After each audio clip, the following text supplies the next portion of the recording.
seen this with some of my clients who are people pleasers. It's like they feel exhausted just being, just trying to go through their day-to-day life. There's an exhaustion because they're always overextending their energy, overextending, and if you're listening to this and you're like, energy, I don't understand. Well, what is your mental energy? Because your mind is always thinking and thinking and thinking like, oh, did that person didn't open the door for me. Does that mean they don't like me? Maybe I did something before. Maybe I need to say something to them now to make them like me some more. Or there's that woman. Does she think I'm awkward and weird? Am I being awkward and weird? There's this constant thinking happening, and then the emotional roller coaster that happens with the thinking, that we're not aware that like all this thinking generates emotions and it burns through energy in us. So it's like this exhaustion that I see a lot of men carry because they're constantly having to be overly attuned to the environment. Like you said, it's this over attunement, and what they need to do is, and I always say this to my clients, is like, bring your energy back in instead of always being like, oh, that person, no, that person's there, you're here, you're cool, are you okay? Yeah, you're good, are you happy with you? Yes, you're right, pull it back in. Like, there can kind of just be this feeling of like, oh, I don't need to make everyone okay to be okay. If they don't like me, that's okay.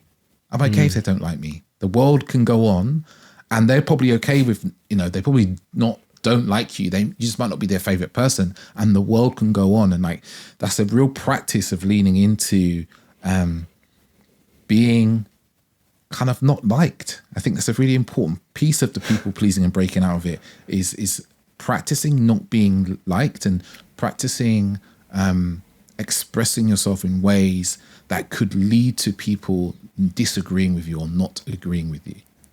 Yeah. And I really found for myself, like that journey took place within the inner child.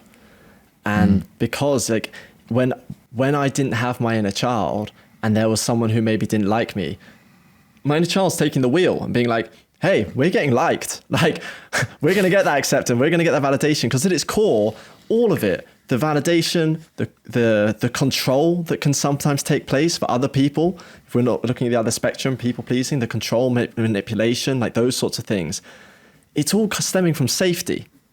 It's all, I want to feel safe. And for people pleasers, it's, I will feel safe if this person likes me, if this person's doing well. And what that took for me was to go back to these experiences. I'll use my fear of rejection, right? And this is a common one. I see this so much with people who are like, I want to be seen more. I want to take up space. I want to not give a fuck what people think about me. And there's a part of them, that's the part, that's their true self, their authentic selves. Like, I want to do that.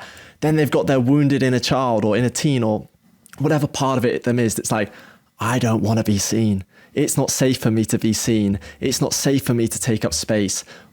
I'm going to be judged. I'm going to be rejected. I'm going to be abandoned, embarrassed, humiliated. And I had to go to those parts of me in the part, let's say, that was rejected and just connect with him and be like, oh, this was a boy who just wanted to play. And he went through this experience. And these can seem like really small, quote unquote, small experiences. And this is where I see a lot of people go, I had a good childhood. I didn't have it that bad. So they neglect and they repress the experiences that they had that were significant for that version of them. And most importantly, were significant in the body, because the trauma isn't the experience, it's the way our body responds to it. And so in that moment when I'd been rejected on the playground, I went back to that version, not to live through him, not to repeat the experience, but to meet him, to create a safe space for him, to ask him what he needed to feel and express. And it was that sadness. It was that grief. Further down the line, as I got more connected to it, it was the fuck you energy. Like, fuck you guys for doing this to me. And then meeting his needs, knowing like, you're enough. Like, I've got you. You're okay. I love you. And so many people are trying to be seen, heard, and loved outside of themselves when really they need to feel, hear, and see themselves and love on themselves. And that's it's not out there. And that's the one message I would say to people is it's like, it's not found. You'll never find it in anyone else. Yes, we are humans and we have a need for belonging. That is like, we're social beings. and you can't find those things outside of yourself and expect to walk around with everything going well. Yeah, people often, especially when we look at people who are like kind of outwardly successful, as humans, we like to kind of mimic or look at what they've done and follow it. But what we lose is what they've done internally, or their internal landscape. Like they've gone back and gone, oh yeah, look, they've sat in therapy and they've gone 2 parts where they've done inner child healing, they've done shadow work, and they've met the parts of them are like, actually, I went back to that experience when I was a child where I was, rejected, and instead of putting those emotions in a box and just going, they don't matter, they're not affecting me, but they're still in your system. The story of what occurred is still being triggered by the today, present moment things. When you go and speak to a woman in a bar, not that people do that as much as they used to, in a bar, and she doesn't want to talk to you, and you feel this disproportionate sadness or anger or frustration, and you put it down to like, oh, she made me feel that. When actually what it is that there's an experience you had of being, a 5, 10, 15-year-old that's still living in your system, that's still living in your psyche and in your emotional body, that gets triggered when you experience something in this moment. So we're not really reacting to the person in front of me, the woman who doesn't want to talk to us. We're reacting to that experience right back then. And as you described it, as I'm hearing it, and I know from my own experience, it's like when we go back and visit that part of us, and it might not just be once, we might have to continue to do this over time, right? Go back and visit this part of us and be like, hey, I know you've just been really hurt. Like, how are you feeling? You're feeling this. Like, what is it do you really need in this moment?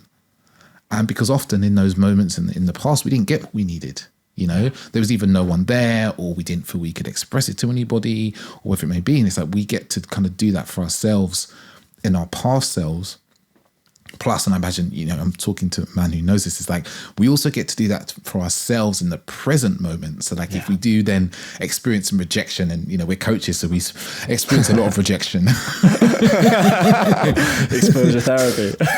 Yeah. So you experience some rejection, you're feeling like really hurt and like, oh my God, like why doesn't people want to work with me, or whatever it may be.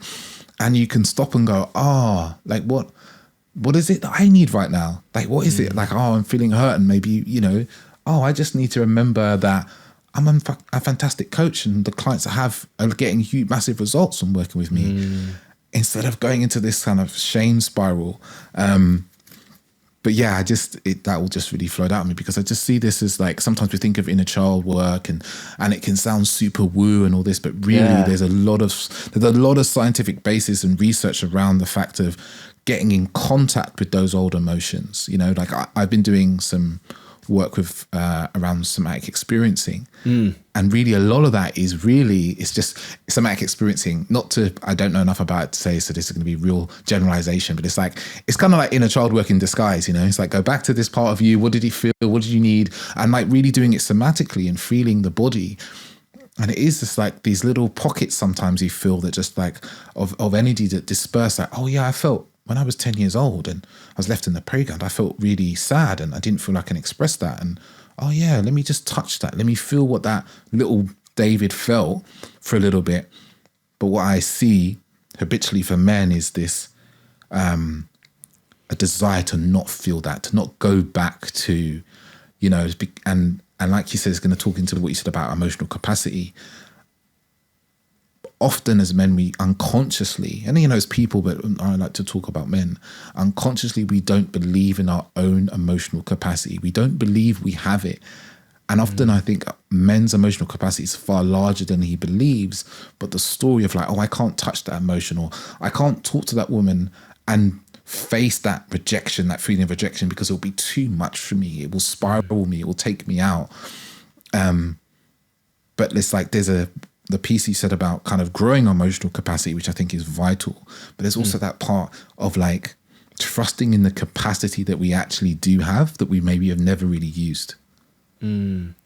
Yeah, I think, like I spoke to earlier, it's like, it's almost like in old school games, if anyone have played them, like, I don't know, is it Red Alert or something like that? Like where you go explore a different part of a map and suddenly the map starts to open up. Right, there are loads of games like that. So maybe Age of Mythology, those sorts of ones. And that's what it's like in your emotional landscape. It's like it's already there, but you're just familiarizing yourself with it, and it exists, and it's touching on it. Is that like bit by bit you start to feel more and expand into feeling more, and take this titrated approach where it's drop by drop by drop, you are expanding yourself. And yeah, that fear of like, it's going to be too much, I'm going to get lost in it. So often the stories around the pain and the stories around the emotions are so strong that they create this greater fear. It makes it bigger than it actually is. And so often, working with I'll speak to men, also women, but men I feel are more sometimes emotionally shut off. Like working with men who have, their parents died and they've shut that off for 12 years and they don't talk about that parent. They can't have conversations. They can't drive past their house where they used to live because they're so afraid of what that brings up in their body and don't have a clue how to actually feel it.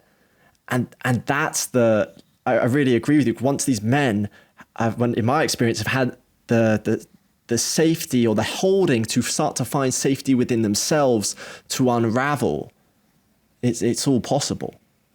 And it's so often just the permission and also just the holding. And I think that's the key thing I witness within my own work when we run men's retreats for the Unmasked Man.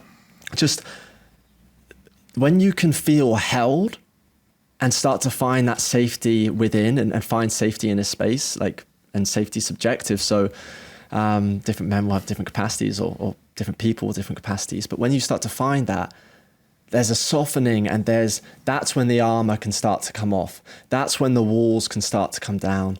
That's when the heart can start to open that bit more and start to actually feel through the cracks, the light that shines in. I think Rumi says that, right? Through the cracks is where the light comes in. And it's those cracks that the light shines in, and that's what expands and opens the heart. And it's the feeling that allows us to experience more of life. Like the love I have with my partner, to get to that, I had to feel the grief. I went through a sudden breakup with a previous partner, and it ate me up. I was like, oh, this was intense. And for whatever reason, I was listening to I was in a coaching program and they brought in a guest speaker and he was talking about not consuming anything online. And I was like, oh, I'm just going to try that for 30 days. And so I wasn't consuming, and in the space of not being distracted, I felt it all. I felt all the grief. And I was sat there and just crying and feeling. And something that a previous partner did, I saw it on Instagram and it triggered me. And I'm like, why am I still triggered? And there was a part of me that was like, thought there would still be something else, thought there could be something.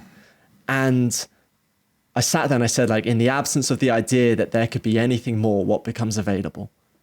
And the answer was the pain. And I just broke down and was screaming and crying and angry and rageful and all of these things.